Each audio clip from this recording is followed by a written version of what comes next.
अस्य श्रीमहालक्ष्मीकवचमन्त्रस्य ब्रह्मा ऋषिः गायत्री छन्दः महालक्ष्मीर्देवता। श्रीमहालक्ष्मी प्रीत्यर्थं जपे विनियोगः।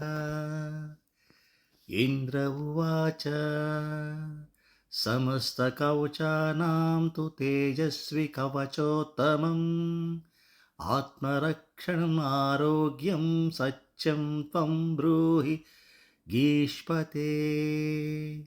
श्रीगुरुर्वाच महालक्ष्म्यास्तु कवचं प्रवक्ष्यामि समासतः चतुर्दशसु लोकेषु रहस्यं ब्रह्मणोदितं।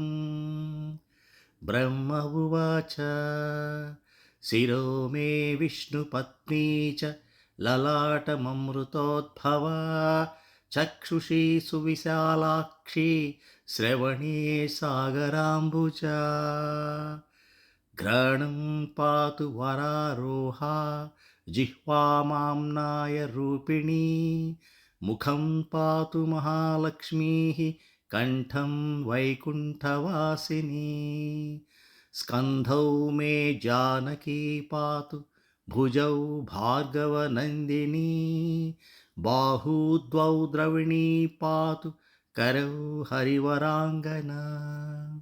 वक्षः पातु च श्रीदेवी हृदयं हरिसुन्दरी कुक्षिं च वैष्णवी पातु नाभिं भुवनमातृका। कटिं च पातु वाराही सक्थिनी देवदेवता। ऊरू नारायणी पातु जानुनी चन्द्रसोदरी।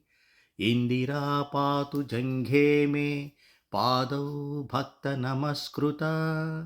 नखान् तेजस्विनी पातु सर्वाङ्गं करुणामयी। ब्रह्मणा लोकरक्षार्थं निर्मितं कवचं श्रियः ये पठन्ति महात्मानस्ते च धन्या जगत्त्रये। कवचेनावृताङ्गानां जनानां जयदा सदा मातेव सर्वसुखदा भवत्वममरेश्वरी। भूयः सिद्धिमवाप्नोति पूर्वोक्तं ब्रह्मणा स्वयं। लक्ष्मीर्हरिप्रिया पद्मा एतन्नामत्रयं स्मरन्। नामत्रयमिदं जप्त्वा स याति परमां श्रियं। यः पठेत् स च धर्मात्मा सर्वान् कामानवाप्नुयात्। इति श्रीब्रह्मपुराणे इन्द्रोपदिष्टं श्रीमहालक्ष्मी कवचम्।